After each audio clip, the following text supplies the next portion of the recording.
good morning to you. Our day has begun and there's so much to do. There's some people that know that song. I might have aged myself. I don't even know if they sing that song anymore. Thank you, Fran, for the introductions. I'm excited to be here. Also, like to thank all of the side eyes I got from when I started singing. People were like, "Is this who I'm supposed to be?" And all the people who thought my voice is beautiful. Thank you. I do have an album coming out. No, I don't, but I wish I could. If I could sing, oh my God, I don't think I'll be doing prevention. Well, I didn't say that. I didn't say that. Welcome, welcome, welcome to Why Are You Talking to Me? My good friend Fran and I were talking and really thinking about what do we talk about? How do we get people to work together and all the things that when it comes to community collaboration, like how do we do it? What do we do? And how do we solve all the world's problems? And but we only have an hour and some change, so we can't solve them all. But I look forward to having some good discussions of what you're doing, what people around the country is doing, and also what could we what gem that we can put in our pocket so we can use later today and in incoming weeks. All right, let me share my slides.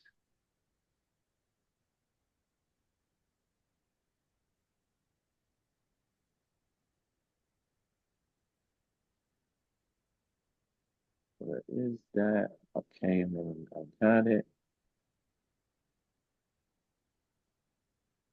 Hold on, y'all. It's all these bars. Here we go.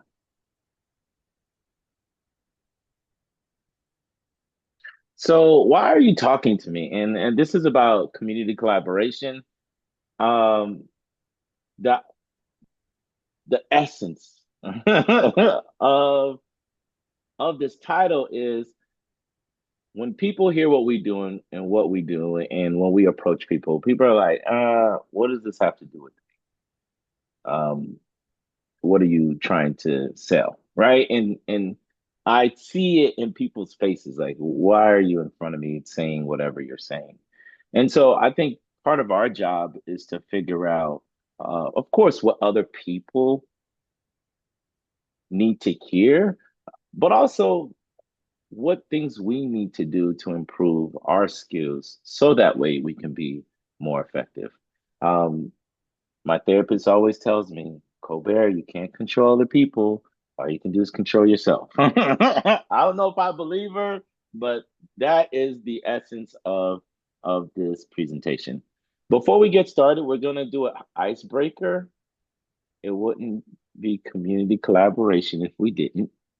And quick story. So I have several older sisters, and thank God for older sisters.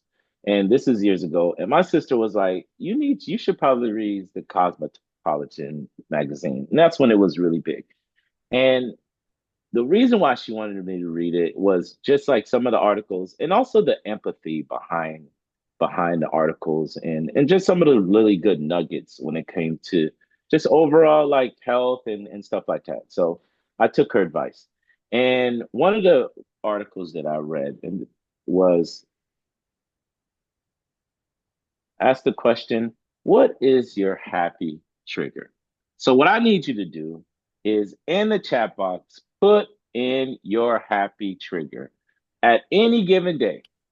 When you're having a great day, when you're having an okay day, when you're having the worst of days, what is your happy trigger? My happy trigger is ice cream. I could have the worst day, vanilla ice cream with rainbow sprinkles. Like I am excited. The only people that be hating on me is my dentist.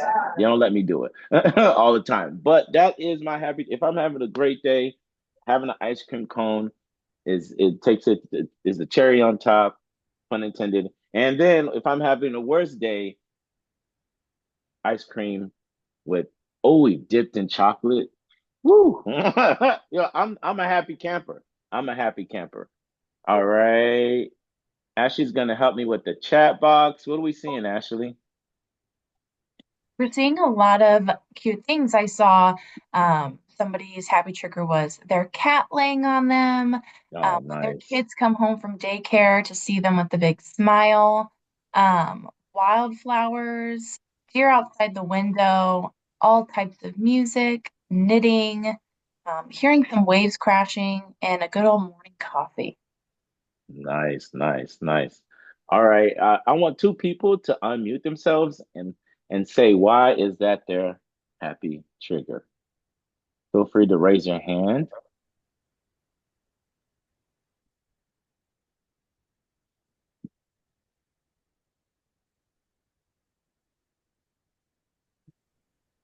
All right, we got a hand raised, Crystal, and then Yeah. Andrea. Go ahead. Good morning, everyone. So for me, I think there's just kids have an innocence about them, right? I was one of the ones that put in there about just getting excited when my kid comes home or when I'm picking them up from daycare, and I just get that big smile. It just kind of centers me or grounds me back to the moment. We work in high stress, high crisis situations a lot of times, so just being able to breathe for a moment and see my son smile at me is enough. Thank you for sharing that, Crystal. Andrea? Hey, yeah. I find myself smiling when I'm like watching people and they're happy or they're smiling. Yeah, so other people's happiness makes me smile. Oh. Thank you for sharing. All right, so we have a challenge. So, I mean, some of y'all have to watch your kids all the time, but in the next 48 hours, do your happy trigger, experience your happy trigger, be in the moment with your happy trigger. And there, as we go through this presentation, if we don't know, and we will know how much more important we need to be cognizant of our own mental health, of all the things that's happening currently where we live and of course across the country, and being just very cognizant of doing the things we need to do for ourselves to make sure we're okay. And some days that's all we can ask for, and other days we can hope and do for more. All right, so give you some information about me, Colbert Prosper, originally from the 954 Broward County, Fort Lauderdale, Florida. Throw them L's out. That's where the real is at. So now you know. I started doing coalition work at the age of 12 and 13. I got involved in my coalition. And my coalition, and during that time, this was the 80s and the 90s, uh, my coalition was seeing an influx of Haitian immigrants coming into the United States. And so they were trying to figure out, all right, what do we do? How do we get people involved? This is a community within our community.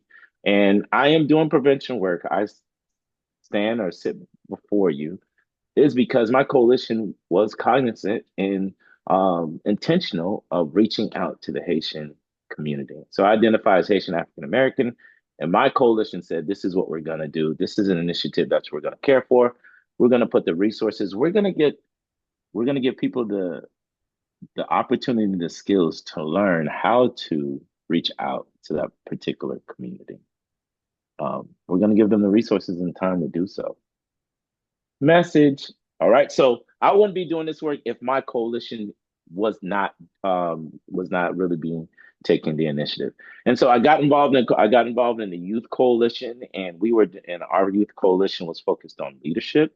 And so how to be leaders and how to be youth leaders. And we had opportunities to do our own conference, do our own banquets. We were like in charge of what we wanted to do. We did community service events, we did prevention programs at our schools and across the county. And while doing those things, my coalition says you're a leader. You could be a change maker. You can improve our community. And I was like, me? Like me? I could do that. And to this day, I'm very passionate about working with young people, but very much so, it is the reason why, and the coalition is the reason why I wrote my book, No Entry, Examining the Powers That Undermine Our Full Potential. And so I can go back and show how because I was a part of my coalition, it's changed my life trajectory. Um, I wouldn't the work that I'm doing today, the things that I'm able to experience, the decisions that I made about different going to school and even getting help and tutoring and during in middle school and high school, so that way I can go to a good school and graduate and do all of those things. A lot of it came from the coalition, and because I was doing the coalition work for so long, I thought community was the standard. Like that's the status quo. That's how we move and change things. And I realized growing up is that the lack thereof community, I didn't, it was, it was strange to me. I'm like, where's the community? Where are people at? Whatever, stuff like that. Right. And so it just became very part of my rearing and of course my life work. And of course wrote no entry. And one of the things I want to say before I go to the next slide, when we talk about mental health, and we're going to hear from some experts around the country. When we talk about mental health, the coalition did two things for me. Um, it showed me if I needed help, where to go. Like it taught me that. If I need help, it taught me where to go. Right. And I think that's one of the things when we're talking about young people and the mental health crisis happening with young people, happening with parents, are we teaching people, are we showing people where to go? If they need help, they know how to look for help. And also, the second thing it taught me was pro-social behavior. And we know pro-social behavior is a protective factor. And a protective factor is the idea that these are things in our community and or behaviors that protect us from bad things, that make sure we make the best decisions for ourselves, right? And so it taught me pro-social behavior. It taught me that being in community is important. It taught me that this is how I show up in a community. This is my role in a community.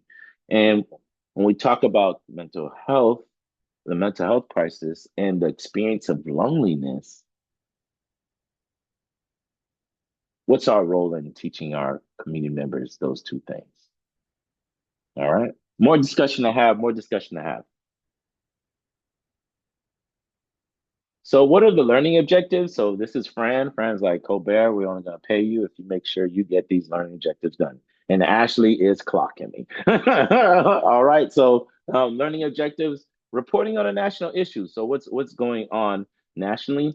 And what's a possible solution? And in my mind, my background is academia, is collaborative leadership. Like, what does that mean? And how do we show up? And then what is my role? Most importantly, what is your role and collaborative leadership? And then examine your own competencies when it comes to collaborative leadership. Like, what are the things that I'm really good at when it comes to collaboration?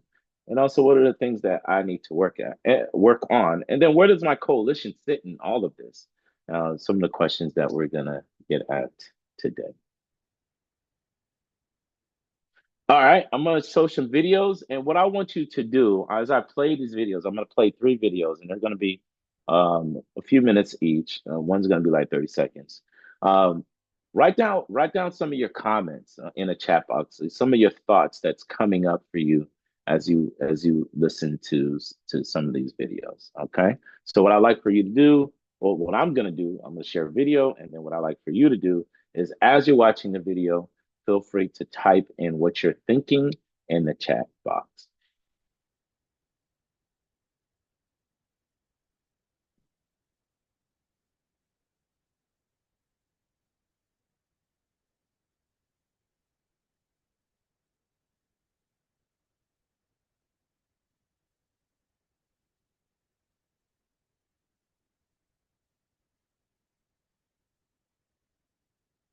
Don't mind me, just trying to get to the right screen. All right, are we good? Everybody see that? Yes. Yeah. Thank you. And then let me know if you can hear it. As most parents can attest, raising children can be Can we challenging. hear But it? today, Surgeon General Yes. Vivek Murthy issued an advisory saying it's even more difficult now, and it's time to recognize the stress and mental health toll associated with parenting is a serious public health concern for the country. The Surgeon General joins us now to talk about his concerns and his recommendations. It's so great to have you here. Welcome back to the NewsHour. Well, thank you so much, Jeff. So there is a baseline level of stress and worry that comes alongside the many joys of parenting, but what's different about the kinds of stress that you're warning about now? Well, parenting has always been challenging. And to be clear, I say this as a parent myself, parenting is full of joy and meaning and purpose, but it also can be quite stressful. And I've experienced that a lot myself as a parent. What really struck me as I was doing work on youth mental health and talking to families around the country was recognizing how many parents were struggling as well. And as I dug into the data around this, I found that 48%, nearly half of parents, are saying that most days they feel completely overwhelmed by stress. That is an extraordinary number that should raise alarms for all of us. But the other thing that's important to recognize is parents are also struggling with disproportionate levels of loneliness and isolation. So about 65% of parents say that they're lonely, and that includes actually over 75% of single parents. And stress is tough on its own. When you compound it with loneliness, it can really take a toll on the mental health and well-being of parents. So what are the specific stressors? What are the challenges that this generation of parents are facing in particular? So there are some of the traditional ones that all generations have faced: worrying about a kid's safety, worrying about how to manage the teenage years, which are uneasy, and financial worries as well. But there are some new ones that this generation is contending with that my parents, for example, didn't have to deal with. How do you manage social media and phones? How do you manage the mental health crisis that kids are facing in terms of depression and anxiety, as well as the loneliness epidemic that's hit kids particularly hard? We're also hearing that the scourge of gun violence is particularly affecting kids as well as their parents. More than half of our children are worried about a school shooting taking place. But you compound all of this, Jeff, with the fact that we are living in a time where the culture of comparison has become intensified, particularly by social media. And so parents are looking online. They're seeing parents who, to their eye, have perfect lives, who aren't struggling with any of the challenges they're dealing with, and they're feeling even more inadequate about their life. You mentioned how the mental health of parents and caregivers is inextricably linked to the mental health of children. What are the implications? Well, if we want to address the youth mental health crisis in America, part of that has to involve supporting parents. When parents struggle with their mental health, that has negative implications on the mental health of kids. And all of us have a vested interest in ensuring that kids are well. They are the future of society. And so the work of parenting is directly linked to the future of society. It's why we all have an interest in investing in parental well-being.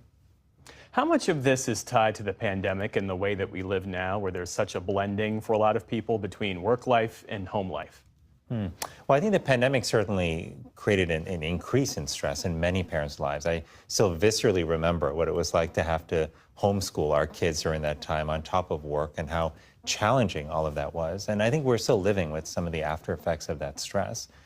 But the pandemic also changed how we live our lives. I think in some ways, being able to do hybrid work was helpful for some parents, as it gave them the flexibility to be able to be there for meal times, for example, at dinner, or being able to be there to pick up their kids, or be there during the day if their child needed something.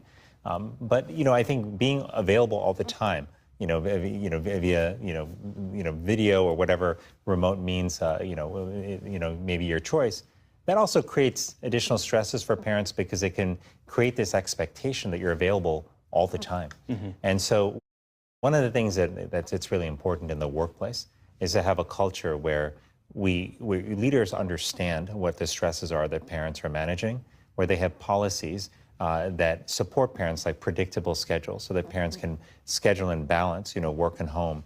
And where there's also some degree of flexibility so that if issues come up, like a sick child, a parent has the ability to respond in that scenario and care for their family without worrying that they're going to suffer at work.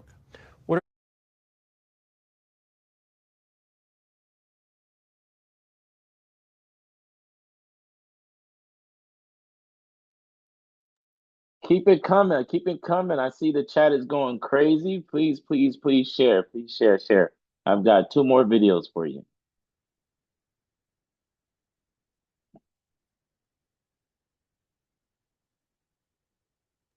Colbert, are you able to full screen the videos?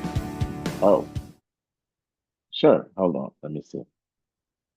Oh, here it is. There it is. Okay. Hold on.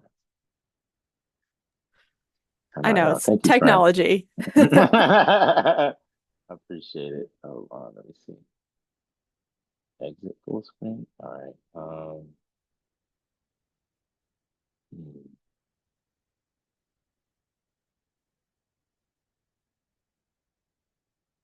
All right. Let me see. I'm gonna try it. So let me know if y'all see it because it looks like it's popping up in another window.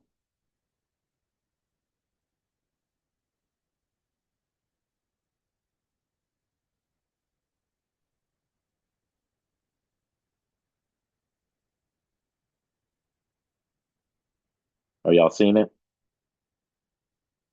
Yes. Is it full screen or no? It doesn't look like it. Yeah. That's all right. Whatever works.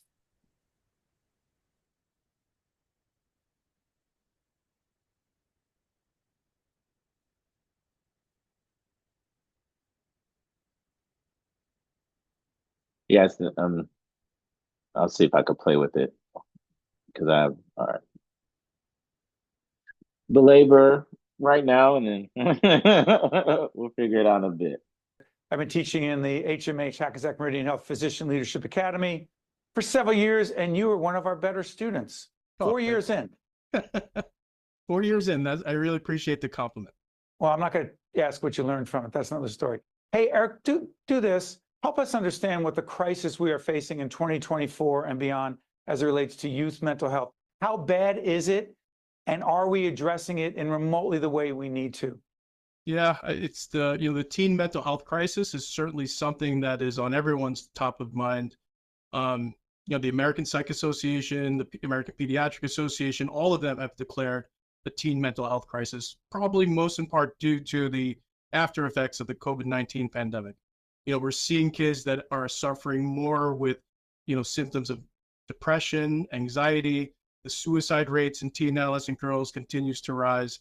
And, this is problematic for our society. You and I were having a conversation offline recently about this major grant, $10 million.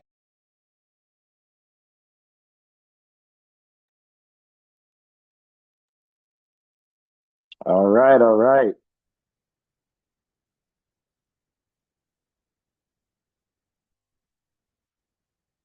One more video, and then we'll discuss.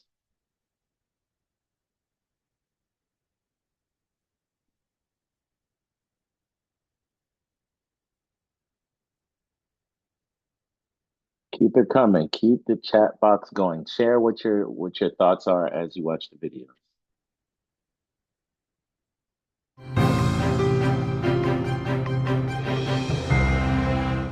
The mental health of teen girls is on the decline. A 2023 report from the CDC revealed that 57% of young girls say they persistently feel sad or hopeless, representing the highest level reported in a decade.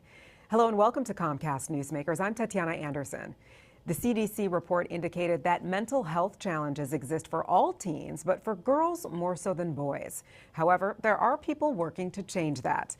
Joining me to talk all about this is Dr. Stephanie J. Hull. She is the CEO of Girls Inc. And Stephanie, thank you so much for being here. Thank you for having me.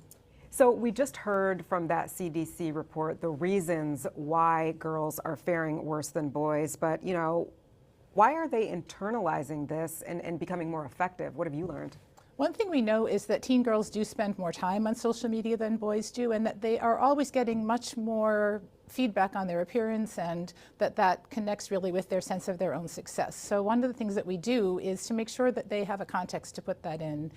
Girls Inc. girls have trusted mentors, and they are in girl-safe, pro-girl communities that allow them to really process these things and talk to each other about what all these things mean and develop the confidence to have another perspective in addition to what social media is telling them. So in May of 2023, we know that the U.S. Surgeon General labeled the decline in mental health among the young the defining public health crisis of our time. He went on to say that, people under 14 really shouldn't even use social media.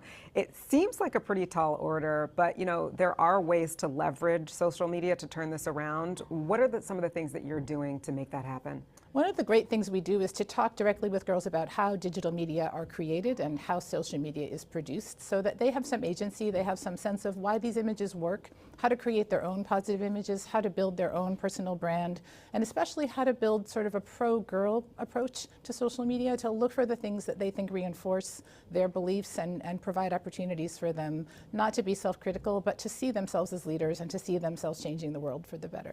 So you guys look at research from a company called Ruling Our Experiences, and they report that a girl's confidence can hit its lowest levels at about 9th grade. But they also say that when they're as young as 5 is a great time to intervene. What kinds of things are you doing to intervene at that time? So we work with girls aged 5 to 18. We make sure, as I said, that they have a trusted mentor, that they are with each other developing their own curriculum. Girls are part of the decision of what girls do at the Girls Inc. experience. And when they have a chance to do other things, for example, they can do college and career readiness programming, they can do things about literacy, they can do Mind Plus Body, which is a combination of working to have physical activities that are healthy, good eating habits, good relationship habits. All of those things are part of their lives too in equal measure. And when they do go on social media, they have another thing that they know is true about life. There will be no way to keep girls off social media. That's something that I really don't believe will ever happen. But we can have girls become creators of social media. We can have girls speak out and speak up and work on advocacy and try to create an environment that's healthy for themselves.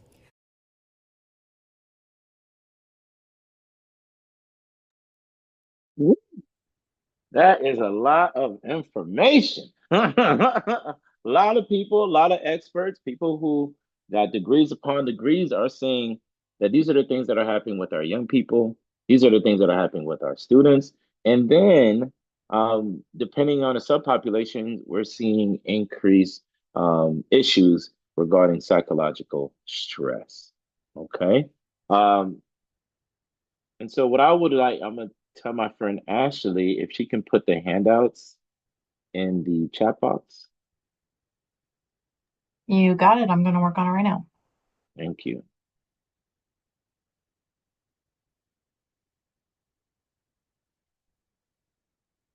And so, as Ashley puts those handouts in the chat box, where you all are going to be placed in groups, and you all are going to answer the question and talk about the question. What are some of the mental health issues are you seeing in your community?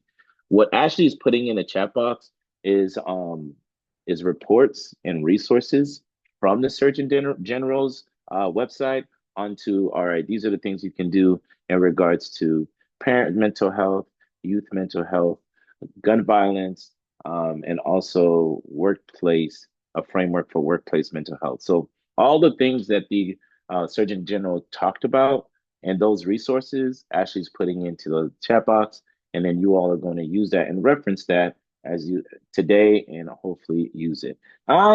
This is the seasons of giving. I'm just giving resources upon resources. You're welcome. You're welcome. This is what you came for. All right. So Ashley's going to put you all in breakout groups. You all going to discuss what are some of the mental health issues you're seeing in your community. As you do that, you're looking at and sharing some of the reports of what the Surgeon General has shared on what the gravity of the problems in the situation that we're seeing across the community, but also some potential resources and also some potential recommendations on what we can do and apply in our community. We good to go, Ashley? Yes, breakout rooms just opened, so people can go ahead and join them now. Let's do it.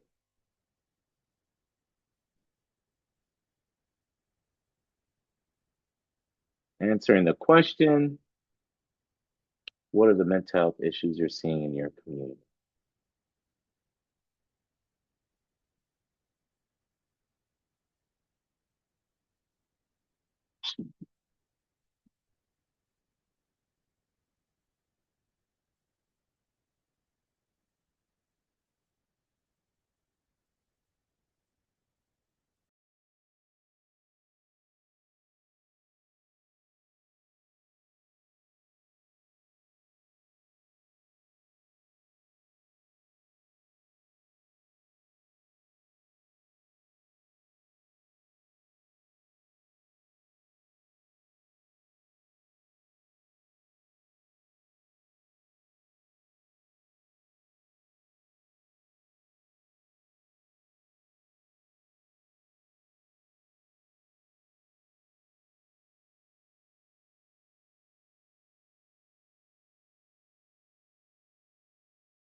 All right, all right. Anybody want to share what they talked about in their groups, and also what are their thoughts, um, and or your thoughts from the videos? All right, what did you discuss in your groups, and what are your thoughts about any particular of the video? I see a baby alert. Yep, you that video resonated with me.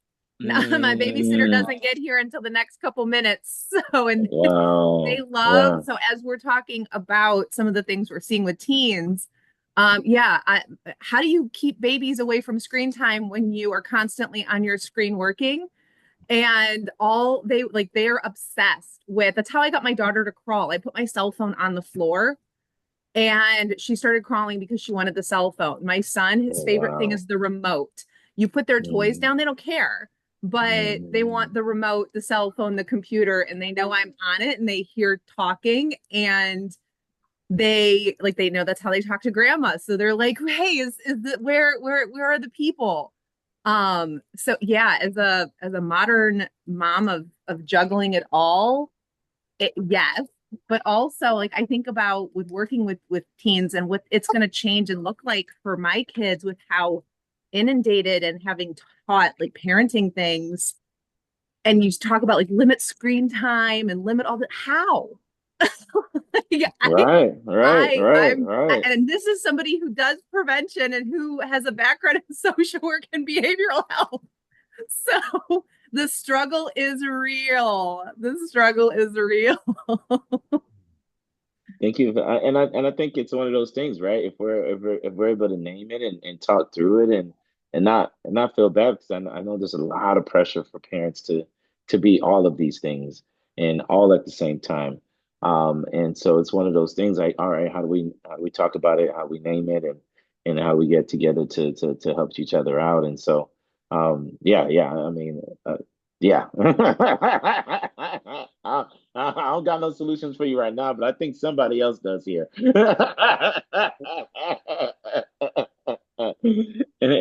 Anyone else? Anyone else? What I'm did happy you, to I'm happy to share. please? We spent there was a lot of synergy in our group among kind of two big topics, starting with the caregiver's mental health as a result of caring. And then that led to some of the kinship caregivers. We have multi-generations, which don't have the same level of understanding of social media and technology as you were mentioning before. And then it led to a really great discussion about kind of the ecosystem of the neighborhood and how it's evolved over time. It's just not the same as it used to be, where we might have gotten some additional support, and that kids aren't listening in the way they were.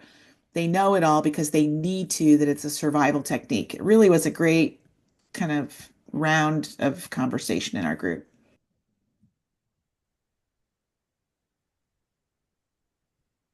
I think I love that. There's this really good book called The Art of Neighboring. And the reason why I mention it is because they really have some good activities you can do with your neighbors and with community members.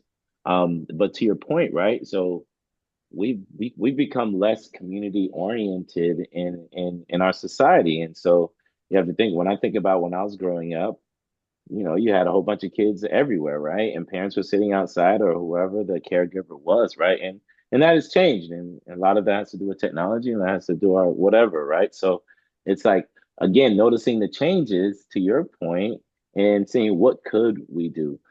I don't know. I don't know my neighbors to my right. I know my neighbors behind me, but that's something that of course, like Ashley said, I do this work and I know how important that is, right? And again, how do we do that in a way um, where it's engaging and even not necessarily the ways we've done it in the past. So great, good discussions. One more person, and I'll move on. I'll move on.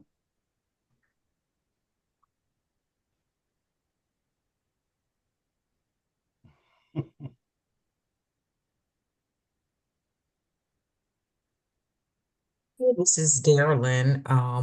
One of the things that we talked quite a bit about, to kind of align with, I think, what Ashley was saying, just the issue of youth and youth violence and bullying and social media and some of the things that our youth have to deal with right now, and how we as parents and healthcare professionals can assist in those efforts, and what do we do and what are the challenges. So for me, it was just refreshing to take a step back from work and protocol to just kind of have some of those general conversations of what is really reality and what is really happening. We know that we have the expertise to try to assist in those areas, but a lot of times we're living it and observing it, and so not really getting an opportunity to just take a step back and be able to listen to some of those things.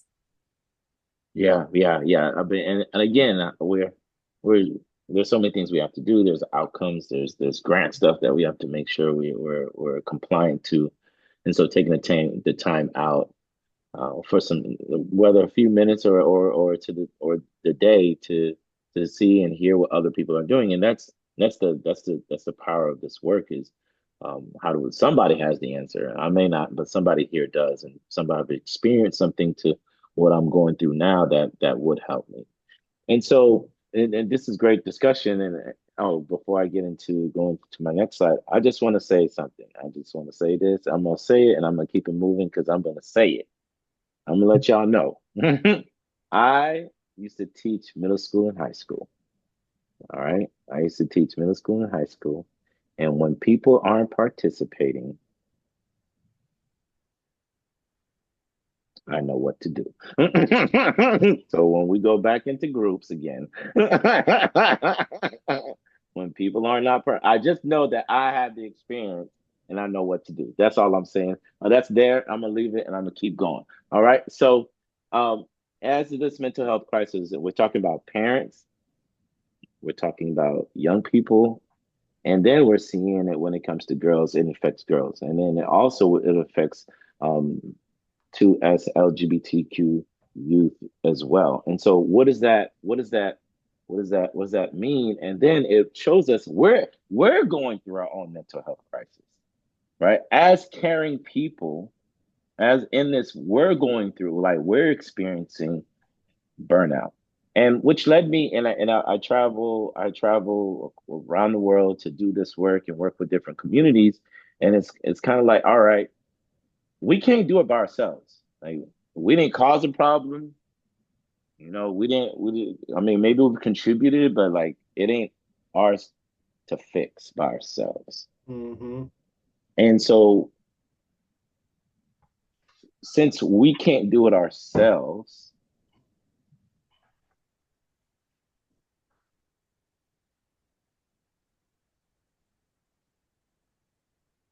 why would people want to listen to us? Even though we may have the answers, even though we know how to solve community problems, even though that we care and we have the best intentions, even though we may have the best, we know the literature, we know how to create programs, we know how to get funding. Why would anybody outside of our field, outside of our work, want to listen to us? And I attended the American Public Health Association conference. It was 2 months ago in October, and it was just this public health in itself has lost credibility, and people don't trust us as much as they used to, and it's misinformation. What do you different things on social media and facts, true facts, all those things, right? And so, how do we gain credibility and also be a group of people and or industry that other community members, other sectors, other potential collaborators would listen? And I think for us, what I've seen is there's some things that we need to hone in on, and there's some things we need to practice. So why you like why why would anyone want to hear and or partner with what we're doing? And just let that question sort of float around and as we our time together. All right, so collaborative leadership. So collaborative leadership, we really see this collaborative leadership, the competencies of collaborative leadership really come out in the next decade. I'm not going to get too much into leadership theory, but the thing that we have is cultural capital. It's intangible assets. And so the idea of cultural capital and collaboration is that depending on who we are, our background, our origin, our language, our classes, our values, and our gender makeup, give us assets or makes us assets to our community. And I think we need to do a good job in thinking about how are we assets to the community? How could we be an asset to the business community? How could we be an asset to our community? And then being an entity that people can trust, an entity that people can go to, right? Now, a lot of us doesn't have tangible assets. Tangible assets is money, it's space, it's being able to put on certain events. Tangible assets are things you're able to do and you have resources. And we all don't have that, but we all do have intangible assets. And so how are we in our coalitions and our agencies and our communities really hone in our assets and telling the community this is how we can help you, this is how we can collaborate, this is how I can help you solve your problems. And so once we kind of once and for me that is the why. Like what my coalition's been around for over 35 years. Everybody in South Florida knows, because that coalition has been doing this work for so long, has been in the mix for so long. If you need help and or if you need resources, if you need information, you can go there.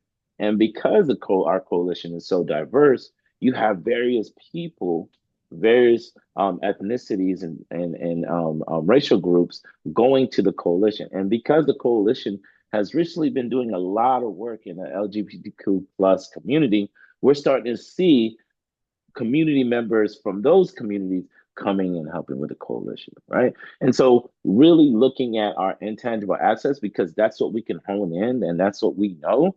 And so that way people can see us as a credible resource, as someone and or group that can solve their problem.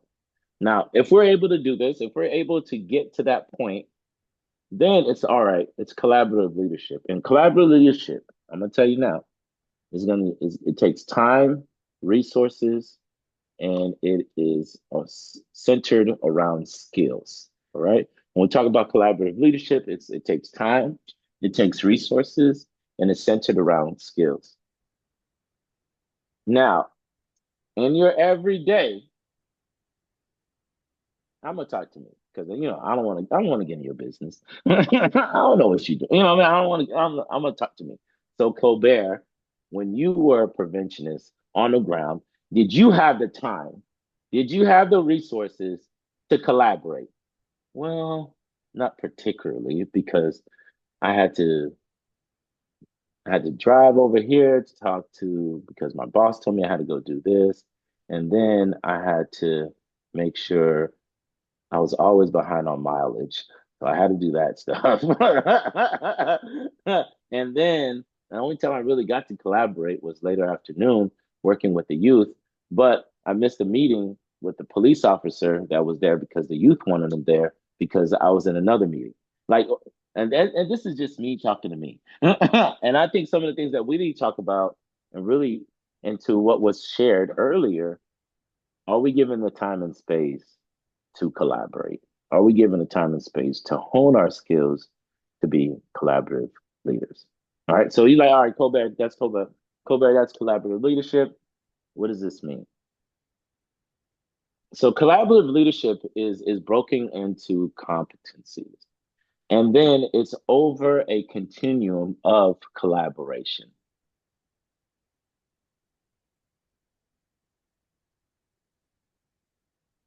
So assessment, initiation, deliberation, and implementation are part of the collaboration process. All right.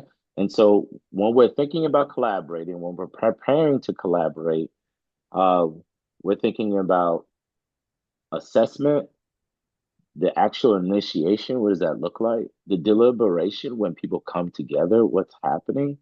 And then implementation, what does it look like to implement the things that we talked about um, during deliberation? And then which each stage of collaboration, there are associated skills.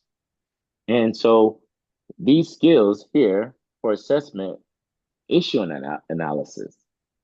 All right, am I able to analyze the issue? Am I able to say what's the environmental assessment? So like, do I know my own stuff? Of course, right? And then being able to say like, all right, this because I know my stuff, because I know these are what's happening in our community.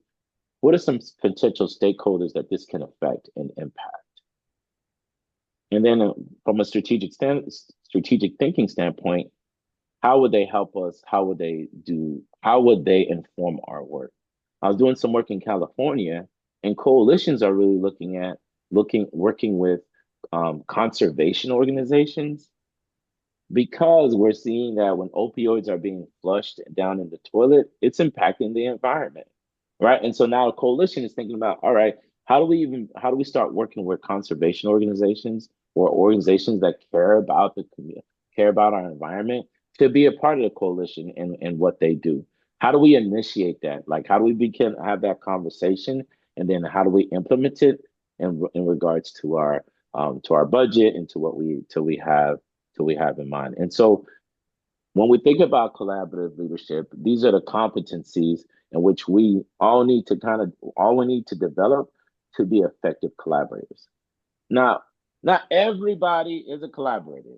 Like, we all know that one person who volunteers to collaborate, to be the spokesperson.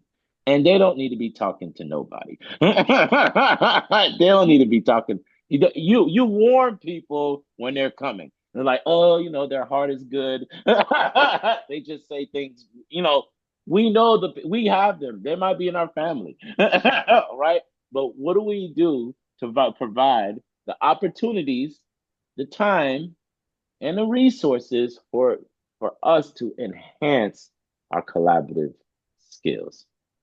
Ashley, we seen anything in the chat box?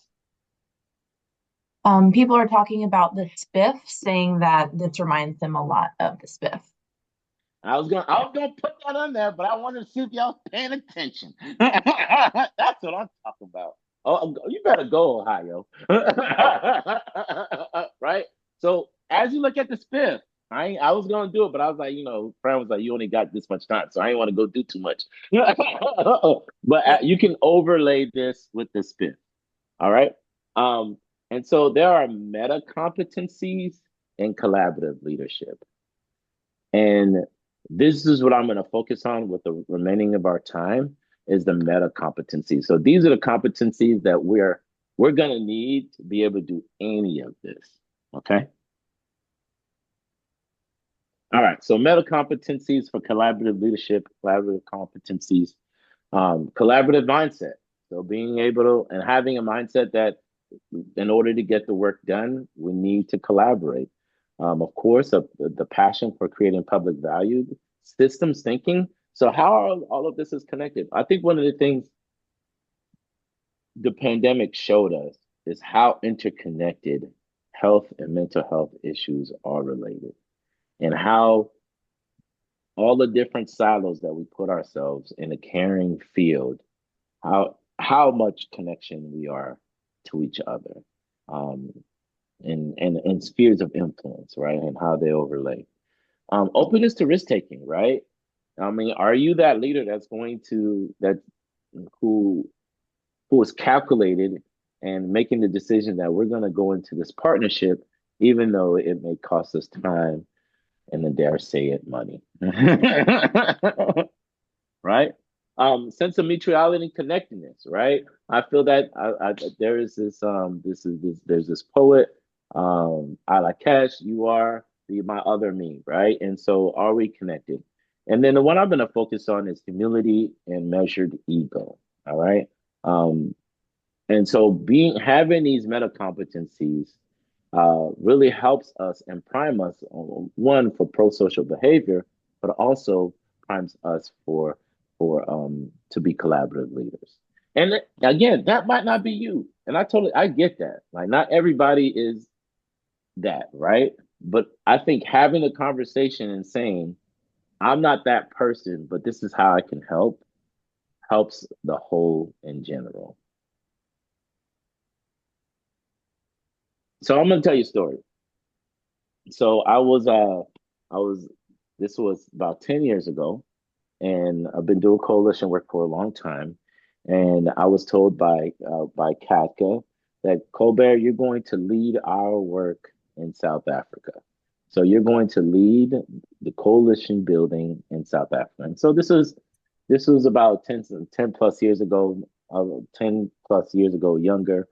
I was feeling myself. I was like, okay, yeah, I'm gonna do that. I got that. I mean, this is me. I'm him, right? I was like, yeah, I've been doing this for a long time. I can tell you what to do, and I can come in and assess and all of that. You could literally couldn't tell me nothing. I was the guy. That's what I came into the whole situation that way. I was telling my friends, you haven't been to South Africa? Well, let me tell you. And I haven't been there yet. I'm only talking about the reports I read, right? So that's where I came into the situation. And so we spent a few days like doing some preliminary visits and hearing people and listening people. And I just was like, oh, got it. I know what y'all need. I got it. So, so we have a community meeting in El Dorado Park, which is a suburb in Johannesburg, South Africa. And so here we have about 60, 70 partner stakeholders, community stakeholders, and everybody was doing work in prevention and or doing work in mental health and also in treatment. And so the ward counselor was getting everybody in the same room to really think about, all right, what does it look like to have a coalition? And so, pretty exciting time. A lot of people, everybody who needed to be there showed up. We had officials from the Johannesburg government there. So they're like, if Colbert prosper, he is the lead trainer. So take it, Colbert. I went in up there and said all types of things. What y'all need to do, what y'all need to be working on. This is what I think. Yo, let me tell y'all something. When I tell you, when I wasn't ready. Y'all, people like, yo, people, and here, people said what they thought. So you literally got people standing, pointing at me, and like, you're the audacity for you to come to our community telling us what we need to do. Who are you? And it just erupted. Like the whole place erupted. And it was just like when I'm training and my hands behind the back like that, I don't know what to do. That is my white flag. I don't know what to do. Like 70 people screaming at you. And it was the ward counselor that had to stand up to save me because he looked in my eyes and saw the distress, right? And what I had to work on was measured ego. Like since then, I'm so humble now. Like every community I go into, I don't pretend to know anything. I'm like, hey, I'm just here to listen. Let me know what you think. These are some of the things that other people are doing, but like I don't know anything about your community, right? And so because of not having a measured ego or not showing up in a way of humility, that really stained the coalition work. Um, and it really took several years for for us to bounce back in order to make those connections for a vibrant, effective coalition. And today, about 10, 11 years later, the coalition is still effective. It is one of the models that South African officials look to in order to build more coalitions. And right now, I think we have about 24 coalitions in South Africa. But that's what we started. And it took me so many years to really make up the the the the, the grotesque ego that I had going into the situation. And so, what are some of the meta competencies that we have and we need in order to be successful when it comes to collaborating? Like, why would they want to listen to me after that? All right, I'm done talking about myself. So, what I want you to do is you're going to go in groups. So, Ashley's going to put you in groups, and you all are going to identify one of the meta competencies that you are good at. All right. So something that you feel confident in, one of the meta competencies. And again, these are competencies that we all would need to have in order to do all of those things when it comes to collaborative leadership. And then for to be honest and show some vulnerability, what do you need to work on? All right. And then what are some of the things we can do to improve and giving each other some advice on how we could improve in these competencies. Again, Ashley's going to put y'all in groups. I'm going to go to the different groups and you all are going to discuss what are the meta competencies that you do well, that you know, like you can hang your badge on, and also what are some of the things that you can work on. And then let me put this, I believe, let me put this slide in the chat box so you all can refer to the meta competencies.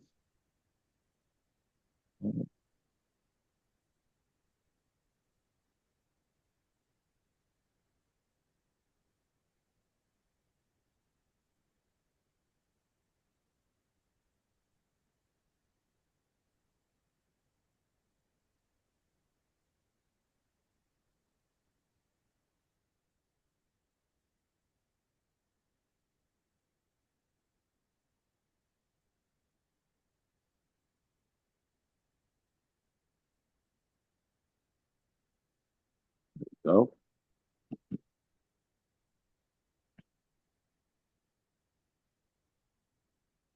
All right, so I just put the slides PDF format into the chat box so you all can know what you're talking about. Again, Ashley's going to put y'all in groups. Y'all going to talk about the meta competencies that you are good at, and then talk about the meta competencies that you can improve, and what are some things you can do to improve in those meta competencies. And I'll be coming around. Go.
All right, people are coming back. People are coming back.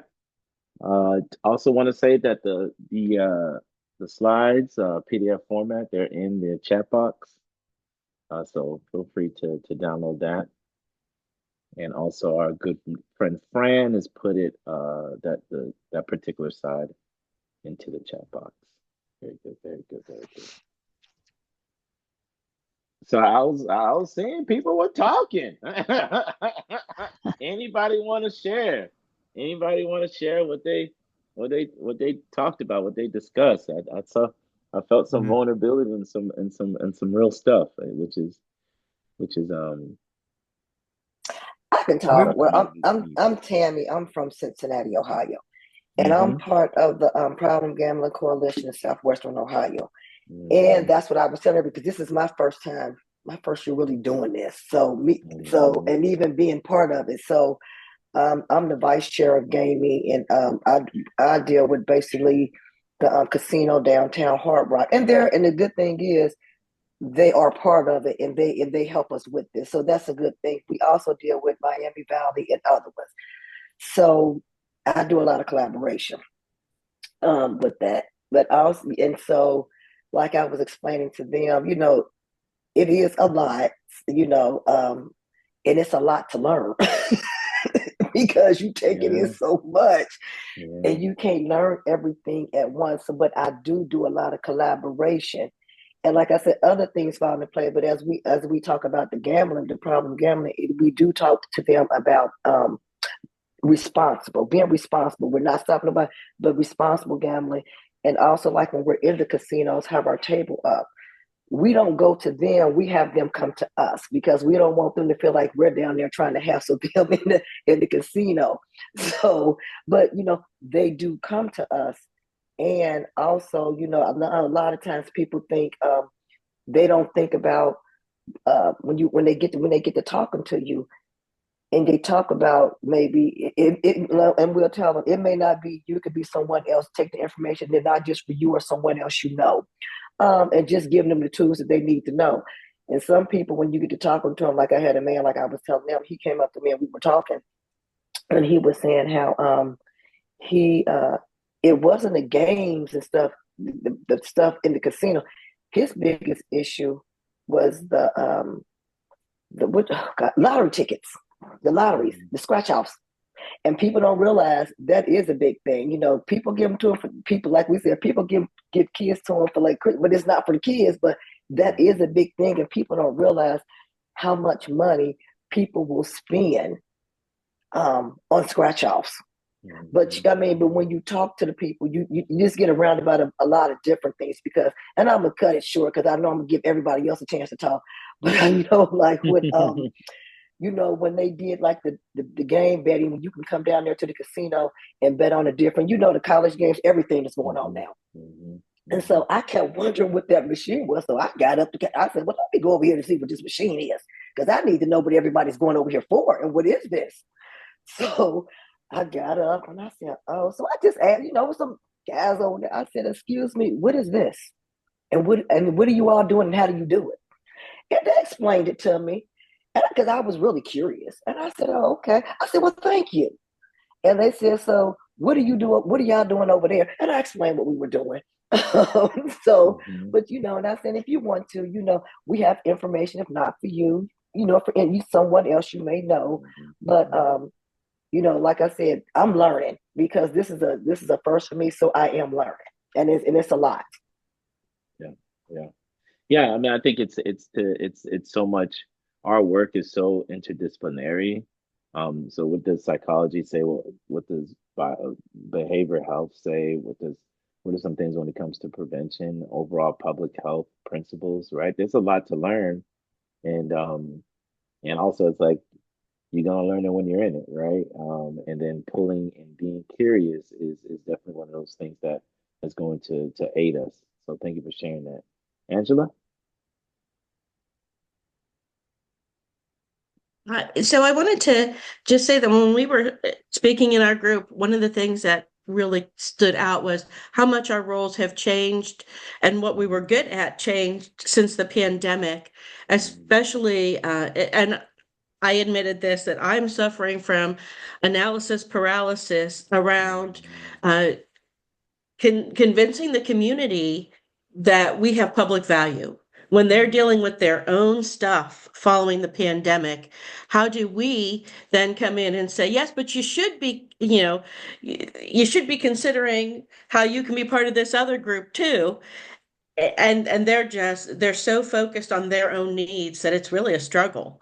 Mhm, mhm, mhm. Yeah, and, and I don't know if y'all have seen, so there is and I don't want to get too much into it, but a disaster is a risk factor for substance use misuse and also mental health issues. And so when we look at I don't want to get too much into it, but in the sense that that's what people do. There's this pseudo community thing. We're gonna all come together and fix it, and then we realize it's gonna take longer to fix, and it's gonna require us to do so many things, and then everybody kind of reverts back to their stuff and their people and really just holding tight. And I was working with a community, and a superintendent was saying that we really closed our schools because of the pandemic, and we realized we can't do this by ourselves. And now they're having to try to recreate and re-engage those relationships. Um, and I think we have to think about, when we think about strategic thinking as one of the skills and one of the competencies, is all right, how can we best position ourselves in a way where the people who are looking for help, they know they can find us, right? And we can't say or do things for other people, but I think to your point is very much all right. How for the people who want help, how can, and then going from there, because then people will start to see what's happening and um, hopefully get on board. And this is if this was easy, I'd be a millionaire because I'd be selling it to you. But I mean, there's and nothing replaces hitting the pavement. I mean, I wish I could find something, but the more and more I do this work, nothing replaces going in person, going to people, having those relationships. I have a consultant friend of mine, Dorothy Cheney. She talks about 100 cups of coffee, just like constantly meeting and seeing people to build those relationships. And again, you may not be that person, but you can support that person who does that and who can do that. So that's my time. I need one more person. So at the end of every session, every training, I had a history professor, and he would say, "Who cares? So what?" And so after every class, we could be talking about the Roman Empire, we could be talking about West Africa. He would say, "Who cares? And so what?" So for anyone here, why any of this matter to you?